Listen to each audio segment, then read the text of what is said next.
Double identity. It went on throughout the night. The gun was put beside my ear, in my groin, and in my stomach. They told me exactly where my children went to school, their movements and my movements, and that if I was foolish enough to go to the police, then they had plenty of friends who would send a little explosive parcel through the post. In between all these threats, there was the constant reminder that they were going to take my family away from me and that I might never see them again, and that it would be my responsibility.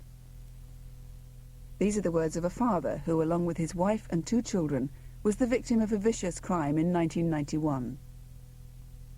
Terry Allen, as we shall call him, was also implicated in this crime. Terry was born in 1964 and had lived in Ipswich in Suffolk all his life. He was unemployed and very short of money. He had been a small-time crook for many years. Stealing had become a way of life, the means of providing for his wife and 2 small children. Terry was desperate to hit the big time, and one day, when he met a lifelong family friend, he thought he had found the answer to all his dreams. Jack Marsh was 70. He walked with a stick, wore a hearing aid, and had often been in trouble with the police. Jack had been friendly with Terry's father for years, but recently he'd become closer to Terry. Jack's wife had died 2 years before, and he was lonely. Terry looked up to Jack, and they spent hours together talking about Jack's life of crime. Around the end of September 1990, Jack rang Terry. He told him that an old friend of his, someone he knew as John, had asked if Jack knew anyone who would be interested in doing a bit of business.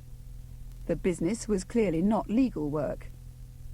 Terry needed the money, so agreed to a meeting. About an hour and a half later, Jack picked him up in his car and drove him to a pub in Ipswich. When Terry first met John, he noticed his foreign accent, German or Dutch. He handed Jack some tokens for the fruit machines, and John and Terry sat down. Terry recalls, "John asked me about myself, in particular about the types of crimes I'd committed and the prison sentences I'd served.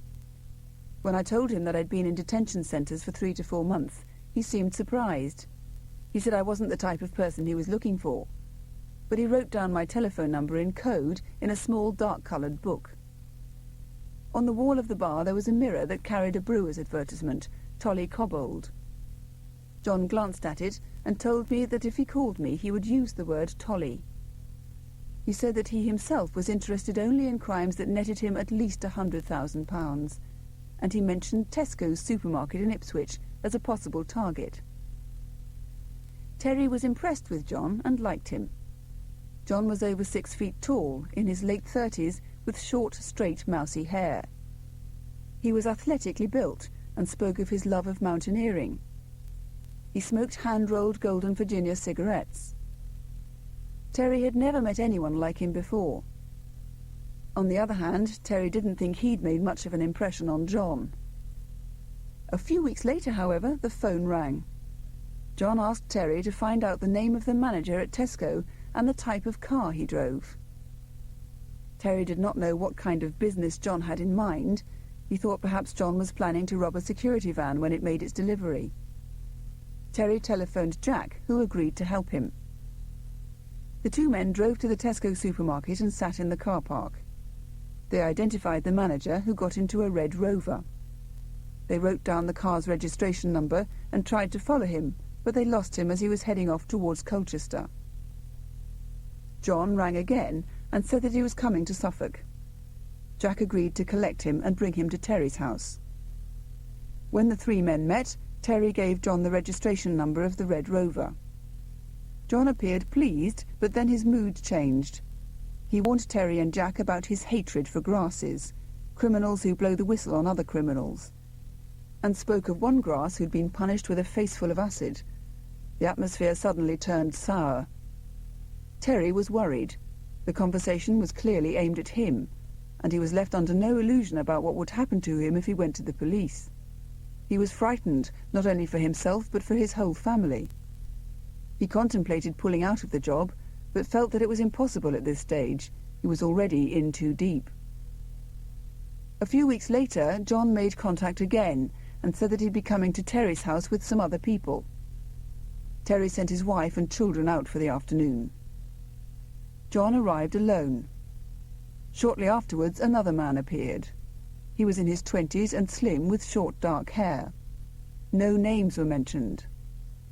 The younger man said that he was unhappy about the view into the kitchen from the front window, so Terry suggested that they move into the living room. They closed the curtains and watched some videos. It seemed that they were killing time. Nothing was said about Tesco's, and at about 3 o'clock the two men left. Terry assumed that they were going to follow Tesco's manager to his home, and he went to the window to watch the men. John owned a gold-coloured four-wheel drive vehicle, while the other man drove a red XR2. Later, John called to say that they'd had no luck. Terry assumed that the manager had evaded pursuit and that he would have to bring in a third man. Some weeks passed. Then one day, at about lunchtime, there was a knock at the door. Standing in front of Terry when he opened it were two men. One was the dark-haired young man, but the other he had never seen before. Again, there were no introductions. The stranger was also in his mid-20s, about 5 feet 6 inches tall and quite stocky. He had light-coloured hair that was short and receding. He had a round face and spoke quietly with an Essex accent. The two men waited for about half an hour for John to arrive, then accepted drinks from Terry. They left about 3 p.m. without explaining what they were doing or where they were going. A few days later, John asked Terry to look for a place to hide a car. When they met, John startled Terry by demanding something rather different. He said, "I need a car. Steal me a car. It must be quick, modern, and have 4 doors." Terry explained that he had never done anything like this before, but John wouldn't take no for an answer. After weeks of hesitation during the summer of 1991, a friend of Terry's helped him steal a red 1600 Orion GL. Terry kept it in a lock-up garage awaiting the number plates that were to be supplied by John. The German contacted Terry and gave him the date and time when he wanted the car to be delivered to Brooks Hall Road, Ipswich.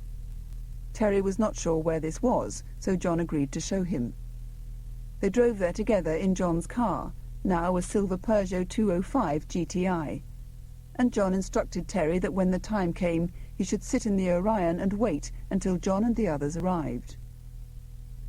On Thursday the 25th of July, nearly a week before the robbery, John telephoned Terry. He said that the stolen car must be parked in Brooks Hall Road at 7 o'clock that evening. Terry still didn't know what the job was, but he went straight to the lock-up, warmed the engine of the car, and drove to the appointed spot. Within a couple of minutes, 2 men arrived. One of them was John. They were wearing suits, shirts, and ties. Terry got out of the car and walked away. He did not look back. Later that evening, John contacted Terry and swore at him for leaving so little petrol in the car. He ordered Terry to collect it and fill it up immediately. Terry didn't take the car to a garage where someone might notice it or him. Instead, he laboriously carried the petrol to the car in 2 small cans. Nearly a week later, John rang again. He told Terry to take the car to Brooks Hall Road the next night and leave it in exactly the same place. He must be there at 8:30 p.m. and the car must be full of petrol. John was aggressive and threatening. Terry felt sure that the job was going to take place the next night. If so, then the target was not going to be a security van as he had thought. Even at this stage, he had no idea what John's plan was. The next evening, Terry did exactly as he'd been instructed. He arrived a few minutes early and remained in the car. At precisely 8:30 p.m., a silver Peugeot with 3 men inside drove past quite slowly. One of them was John. Minutes later, John and the dark-haired man walked towards Terry. He got out of the car as he had before, but this time, as the men drove away, he turned to watch them. John and the dark-haired man were in front, the light-haired man was sitting in the back. All 3 men were wearing dark suits, shirts and ties. Andy Andrews was the manager of Tesco supermarket in Ipswich, where he had been working since it opened in November 1987. Andy and his wife Edna had been married for 20 years. They lived in a bungalow outside Colchester town centre, and they and their two sons, James and Matthew, were a close-knit family. On Thursday the 1st of August 1991, Andy had taken the day off work. It was a beautiful day, and the family decided to have a picnic in the countryside. That evening, Andy and Edna had dinner at a restaurant with some friends. They returned home at about 9:30 p.m. James, their younger son, was watching television, and Matthew was out at a party. A little while later, when the three of them were getting ready for bed, the doorbell rang. As James released the latch, the door was pushed open, and two men burst in, both wearing balaclavas. One grabbed James by the neck, grappling him to the floor. Andy shouted to the man to leave James alone and raced downstairs, but he was shoved against the kitchen door and found himself looking down the barrel of a shotgun. There followed a series of questions. Were they expecting anyone to telephone? Were any neighbours likely to drop in? When was Matthew due back? All the while, the family were told to keep their heads down and their eyes shut. They heard Matthew drive up to the house and park the car outside. As the front door opened, Andy, with a shotgun pointed at his head, was told to act normally. He shouted to Matthew to come into the kitchen, and when his son turned to face his father, he saw a figure coming out of the darkness of the dining room with a shotgun and a belt of ammunition around his waist. Matthew was taken into the main bedroom where his mother and brother were lying bound on the bed. His own ankles and wrists were tied, and he was made to lie on the bed next to his mother. Downstairs, meanwhile, Andy was told that if he did not cooperate fully with the gang, his wife and children would be killed. The men made it quite clear that they had killed before and would readily do so again, and the bodies might never be found. Andy was poked and prodded with the barrels of their guns, and they amused themselves by brandishing their weapons behind his head. He was terrified. The men explained that the next day Andy was to go to Tesco and collect the takings from the safe. In other words, he was to rob his own store. He then had to drive, with the money in the boot of his car, to a nearby DIY store, leave the car there, walk to the railway station, and wait for further instructions. The latest he could leave the car was 3:30 p.m. If he complied, his family would be released unharmed. These instructions were repeated to Andy throughout the night. He asked if he could write them down to make sure that he didn't make a mistake, and the men agreed. At 5 o'clock in the morning, Edna, James and Matthew were untied, taken out of the house and forced into the back of Edna's car, while two of the men got into the front. Edna and her sons were told to keep their eyes shut and their heads down. They travelled for some time before the car stopped and the men got out. They produced some tape and string and once again bound the wrists and ankles of Edna and the boys. Two of the men left. The third one remained with them. He had a gun and a long kitchen knife, and he stood guard over the camouflaged car with its tightly shut windows as the day grew hotter and hotter. Terry woke with a start. It was 6:30 a.m. and someone was banging on the door. He ran to the bedroom window and looked out. John was standing on the doorstep, holding a black bag and what appeared to be a couple of pillowcases. As Terry began to shut the door, John shouted, "Leave it, matey's coming." A few minutes later, the dark-haired member of the gang arrived. They emptied the contents of the pillowcases onto the floor. Suits, shirts, shoes, and a dark-coloured wig fell out, along with string and parcel tape. John said to Terry, "Whatever happens, everything has got to be burned." In another bag was a double-barreled shotgun and cartridges. John said, "Hide it. I'll collect it in a few days." Both men went upstairs to have a wash and a nap, and Terry made a bonfire. The two men woke at about 1:30 p.m., had a drink and left. About an hour later they returned, clearly on edge. Neither man mentioned where they had been. John asked Terry for one more favour. He wanted him to drive a car. He also handed Terry a piece of paper that had the word Samaritans at the top and a telephone number. There followed a list of instructions that referred to a robbery at Tesco and the fact that the manager's family had been abducted. Terry was very reluctant to be involved any further, but John insisted. Andy Andrews drove into work that morning and tried to act as though everything was normal. The time dragged. He tried to do some paperwork but couldn't concentrate. During his lunch hour, he decided that he would have to confide in a few of his staff, as he couldn't run the risk that someone might discover that the money was missing and raise the alarm before the gang had been given an hour's start, as agreed. He asked for his colleagues' help and told them that as soon as he knew that his family was safe, he would ring 999, and that if they hadn't heard from the police by 5 p.m, they should raise the alarm then. Andy got into his Red Rover and left the store at 3:05 p.m. He had with him a security guard, because it crossed his mind that the police might not believe him. He drove as instructed to the DIY store and parked the car. He left the money in the boot and made his way to the railway station. And his family had no idea how long they were going to be imprisoned in the back of the car. On several occasions they asked for a window to be opened. Edna remembers, "I was convinced they would kill us because we had seen their faces. We weren't allowed to move. If we did, the man guarding us would threaten to kill us. The heat was unbearable." And in all this time, Edna, James and Matthew had been allowed to share one glass of water between them. Then a car horn suddenly sounded several times in rapid succession. It was about 3:20 p.m. Edna and the boys saw their guard run down a path in the direction of the blaring horn. He disappeared. When they thought they were safe, Edna, James and Matthew untied their wrists and ankles and climbed out of the car. They walked stiffly to the main road, where they found a builder's yard. Edna telephoned the police from there. Terry, meanwhile, was making his way towards a car in the car park of a DIY store on the outskirts of Ipswich. It was the Red Rover. He'd never driven an automatic before, and he had some difficulty manoeuvring it. As he pulled out onto the main road, still having trouble with the controls, he caught sight of John's silver Peugeot in his rearview mirror. John was waving at him out of the window, silently instructing him to go faster.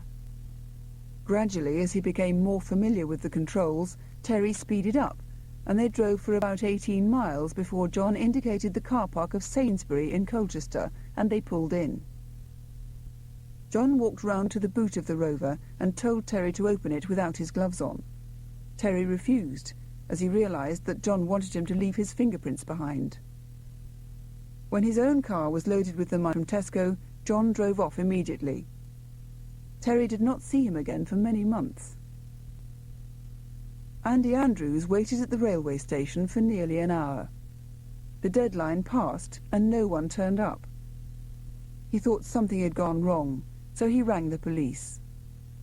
"They told me that my wife and children were safe," he recalls. "I couldn't control myself. I just howled. I was so relieved." Detective Superintendent Malcolm Hargreaves was about to go off duty when Andy's phone call from the station came through late that Friday afternoon. Although based at Essex Police Headquarters in Chelmsford, he was the senior officer in charge of the north of the county. He was put in charge of the investigation and arranged straight away for an incident room to be set up in Colchester. He was a family man with 30 years' service in the force behind him, and was well respected by his colleagues.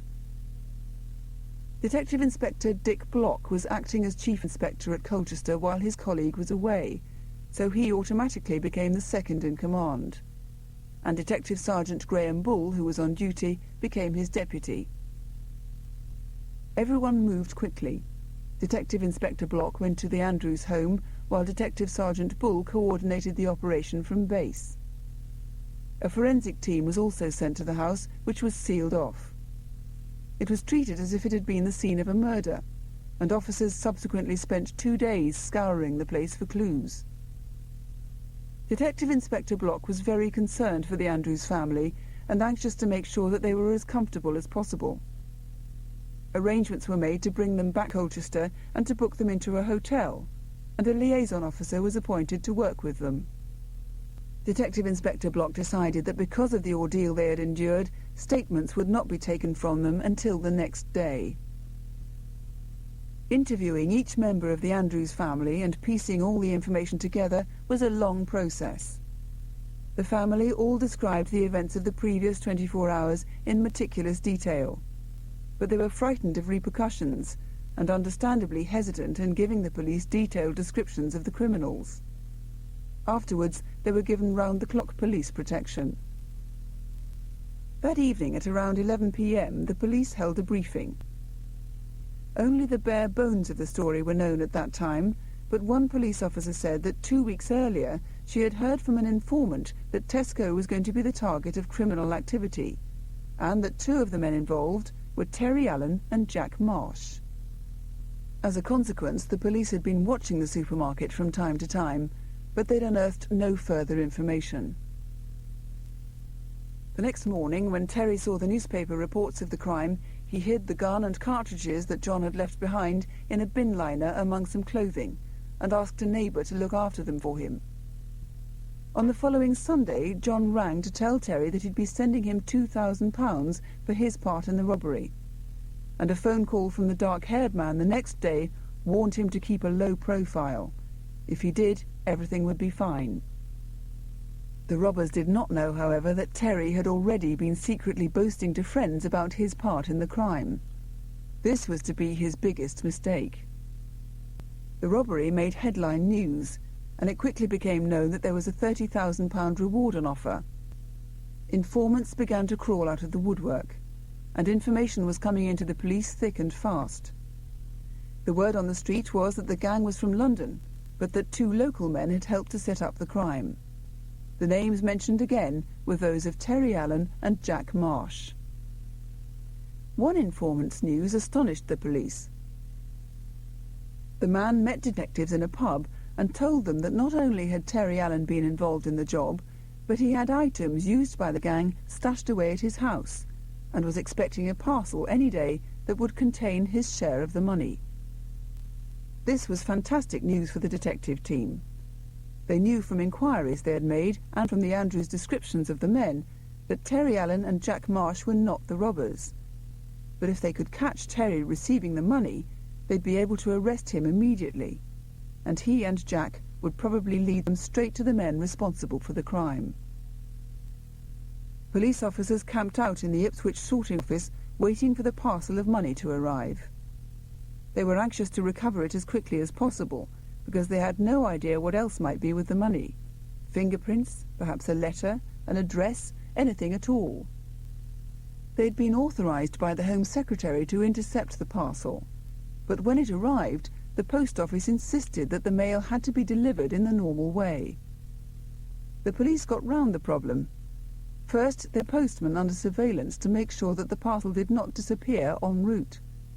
Second, an officer dressed in a postman's uniform waited near Terry's house with a fake package and knocked on the door just before the real parcel was due to be delivered. While Terry was signing for it, the police pounced on him. When the genuine postman came round the corner and saw a swarm of officers at Terry's front door, he handed the parcel over to them. The police wanted to make sure that Terry did not touch the package, as it had to go for forensic examination, and Terry's handling it might have destroyed vital evidence. Terry was promptly arrested, and at this stage in the inquiry, the police were very optimistic. They had arrested a number of other people, including Jack Marsh, and had recovered a gun. Now they had the package containing Terry's share of the money taken from Tesco. Detective Inspector Block and Detective Sergeant Bull had interviewed Jack Marsh, who had tried to arrange some kind of deal with the police in exchange for information. He admitted to introducing John to Terry Allen, but he gave little away, and the police were uncertain about how much he really knew. It was not until they questioned Terry Allen that more details began to emerge. Though initially the officers found it difficult to understand exactly what Terry knew because of his reluctance to talk. He was frightened by the seriousness of the crime in which he'd become embroiled, and he was worried that the gang might attack him and his family, or seek retribution in some other way. The police found it incredible that Terry had met the robbers on many occasions over a 6-month period, but did not know any of their names. Yet when he eventually gave details about the other members of the team, the cars they drove, the habits they had, they were convinced that he must be telling the truth. Terry was asked to put together photo-fit pictures of the offenders. He sat with a policewoman for nearly 2 hours, picking out the same pair of eyes over and over again. She recalls, "I got the impression that he was just messing me about. I didn't believe anything that he was doing." In fact, Terry Allen's memory turned out to be very accurate, as she realized when a photograph of the real German came into the office. While Detective Inspector Block and Detective Sergeant Bull were carrying on with the interview, Detective Superintendent Hargreaves and the team were making inquiries all over the country to see whether any more offences could be linked with the gang. 3 other jobs came to light, and officers were dispatched to check them out. One was a robbery that had taken place at Barclays Bank in Kelvedon, 10 miles from Colchester, where a family had been held hostage in similar circumstances. The Kelvedon raid in April 1989 had actually been featured on Crimewatch, but despite a good response, nobody had been charged with the offence. After several meetings, detectives decided to contact Crimewatch again. They had so many details about the German, down to the brand of cigarettes that he smoked and an accurate photo-fit picture of him, and of the others, that they felt confident of success this time. It was a particularly difficult reconstruction for Crimewatch to do because the crime itself was so frightening. It had taken place in the family home. The victims had been tormented with guns and kidnapped for many hours. There was also the problem of finding lookalikes and appropriate vehicles. However, the programme was broadcast on the 10th of October 1991, and the response was overwhelming. 300 calls were received in the studio alone. 2 days after the programme, the police had checked and analysed all the information. In particular, there were 3 callers who gave the same address for the German. One of these was a car dealer who said that he had recently sold a 4-wheel drive vehicle to a German fitting the description, and the purchaser had paid with notes taken out of a paper bag. Other callers gave specific details about the German, and a policewoman had some interesting information to offer. She'd been working on the Thursday night of the programme's transmission, so her husband had videoed Crimewatch for her, and she watched it the following morning over breakfast.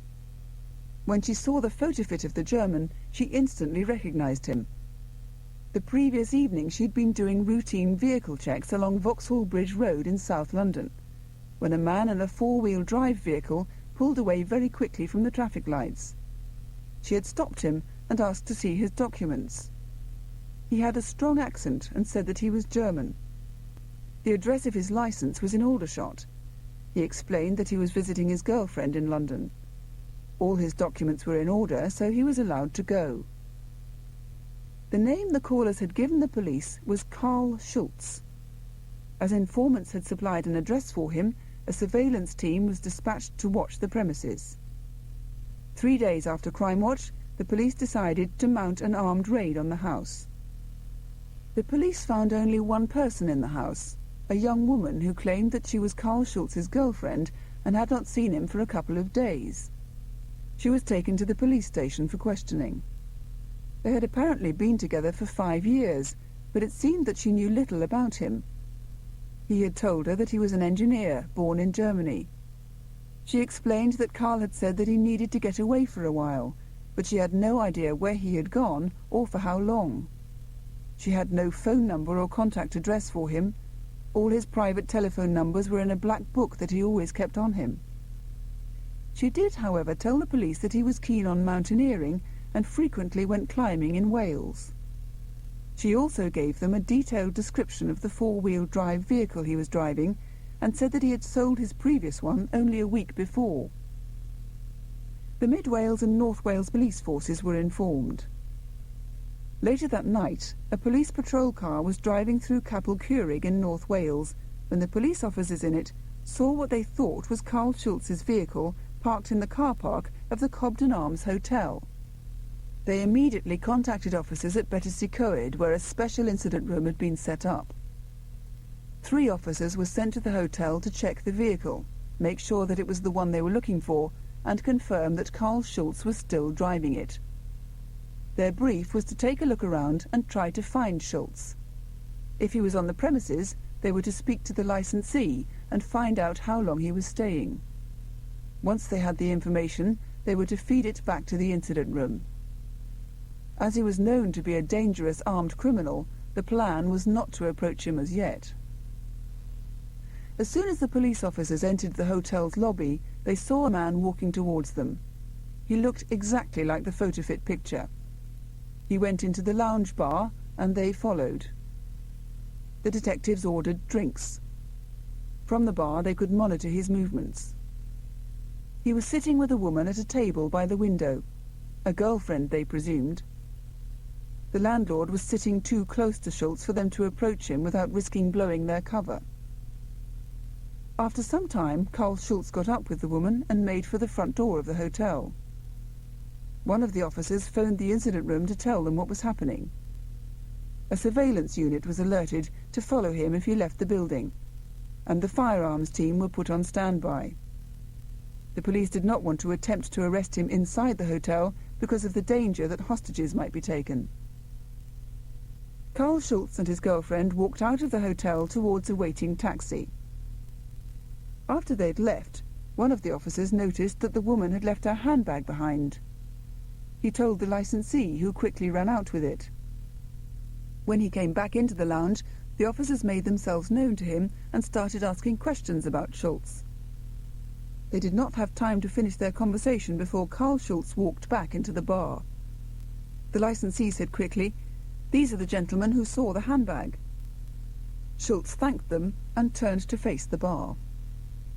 The policemen decided that they had to act before the situation got out of control. So officers placed themselves on either side of the man, wrestled him to the ground and handcuffed him. When he was told that he was under arrest, he said simply, "You've been watching too much television." Back in Essex, Detective Superintendent Hargreaves and his team were waiting by the telephone. Detective Sergeant Bull and another officer had already set off for Wales to help look for Schultz, and he was delighted when he received a call to let him know that the 4-wheel drive vehicle had been found. It had been a tense night for everyone. The police searched Karl Schultz's hotel room and found his black address book. This, together with all his belongings, was taken back to Essex. He too was driven back to Essex in a police car. It was a very long journey, and officers were anxious that he might make an attempt to escape. They drove as quickly as possible. One officer sat close to him in the back of the car so he could feel any slight movement, and another officer sat in the front, watching him in a rear-view mirror at all times. It was a very quiet, strenuous journey. Detective Sergeant Bull had faxed pages from Karl Schultz's address book to the incident room in Colchester. It took only a few hours to crack the code, and the police then had before them several useful names and numbers. They were particularly interested in an address in Southend, because Terry Allen had mentioned Southend in his interviews, although he could give no details. The police felt sure that the place had some connection with the robbers. Officers studying Schultz's address book had come across the 2 names Robert Moore and Sean Wayne. Photographs in the records departments were compared with the photo-fit pictures made with the help of Terry Allen and were found to be identical. Police also discovered that the men owned a silver Peugeot and an XR2. Things were beginning to fall into place. Detectives also had addresses for the 2 men, so officers were sent with a firearms team to check their houses. Neither was at home. Apparently they were working together in a place not far from Southend, about 20 miles away. Officers arrived in the early hours of the morning to discover that the men were not there either. The only person in the house was a woman who had no idea where they were. Officers searched the house just to make sure they weren't hiding, then rang the detective superintendent with the bad news. He was adamant. He shouted, "Don't tell me this. You can stay out on the road and don't come back without them." The officers thought that the men would probably be driving the silver Peugeot.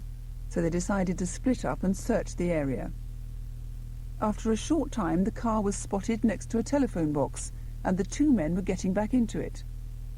All officers were immediately called to the area, and they followed the Peugeot until they could find a suitable place to make an arrest. They needed a stretch of road on which there were no other drivers or pedestrians, as the two men were likely to be armed. The silver Peugeot approached a T-junction on a quiet section of road. Looking around, the detectives thought that this was the opportunity they'd been waiting for.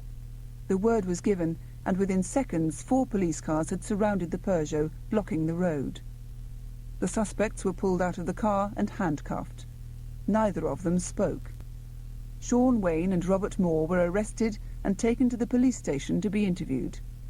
Both men refused to answer any questions. Back at Colchester, the police had uncovered some extraordinary information about Carl Schultz.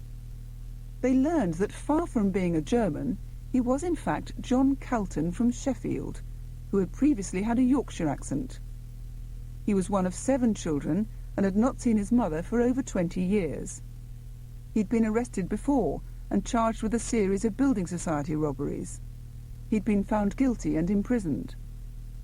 When confronted with these facts, however, John Calton always replied with a guttural no comment, even though his alias was now transparent. The police again interviewed his London girlfriend of 5 years' standing. All that time he had never revealed his true identity to her, and she had truly believed that he was German. As for his girlfriend in Wales, she had known him for only a few months and was amazed when she learned that he'd been arrested. She too had believed that he was German. He had told her that he was an only child, had gone to boarding school and was now an engineer. He behaved as though he was proud to be German and had even called his dog Bismarck. She said, "He used to buy me flowers or chocolates, and he was very kind, considerate and funny. He went out of his way to make me feel special. Sometimes I have 4 letters a day from him. He could charm the birds out of the trees." Detective Superintendent Hargreaves and his team were now in the process of gathering together as much evidence as possible before they brought charges. They had a great deal of circumstantial evidence that linked the 3 men with the Tesco robbery. First, the car dealer, who had rung the Crimewatch studio, said that a man with a German accent calling himself Carl Schultz had paid cash for several vehicles, each purchase being made just days after the offence had been committed.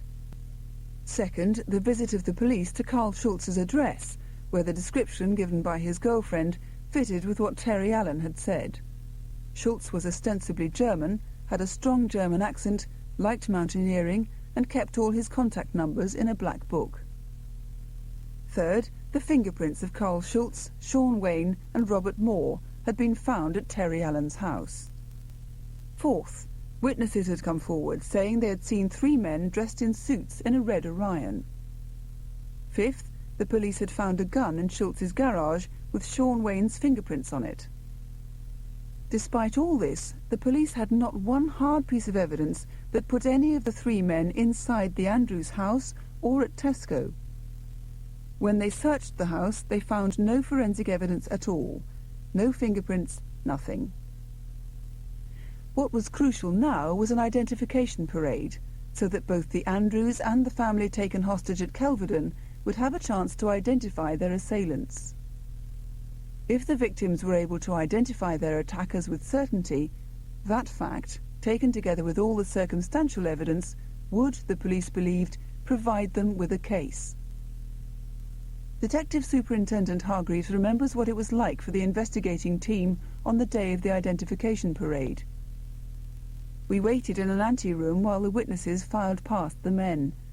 We could see from a monitor everything that was going on. The atmosphere was really tense. It was the culmination of all we had been working towards, and none of us could be sure of the outcome." Edna Andrews was one of the first to walk along the line. Immediately she picked out John Calton, and there were screams of delight from the anteroom where the investigating team was watching and waiting.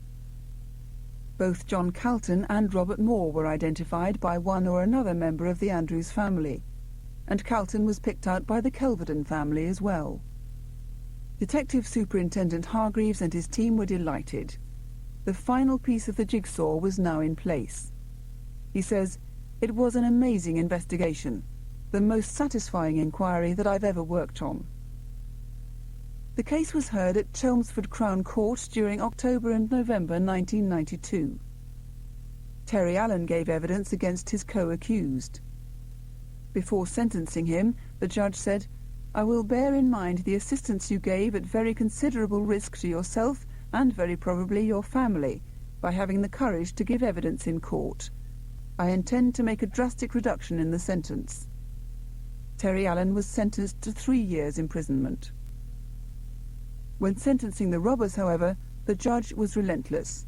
He said, "Calton, Moore and Wayne, it is rare, fortunately, that I find I have men in front of me who are not only wicked, as you are, but also evil. The way you carried out these brutal and cruel robberies, the money in one sense pales into insignificance, and the kidnap, showed no mercy, and you can expect little from me." John Calton was sentenced to 25 years imprisonment. Because neither had been the ringleader, Sean Wayne and Robert Moore were given 20 years each. For the police, the job was now over. It was a tremendous result. For the victims of the ordeal, however, there is no respite. Their terrifying experience has scarred them deeply. Andy Andrews says that there are still things that happen to the family in the middle of the night or even during the day that remind them of that dreadful time in the summer of 1991. And there are sounds and smells that make a shiver run down their spines. The fear that they live with may diminish, but according to Andy Andrews, it will never go away.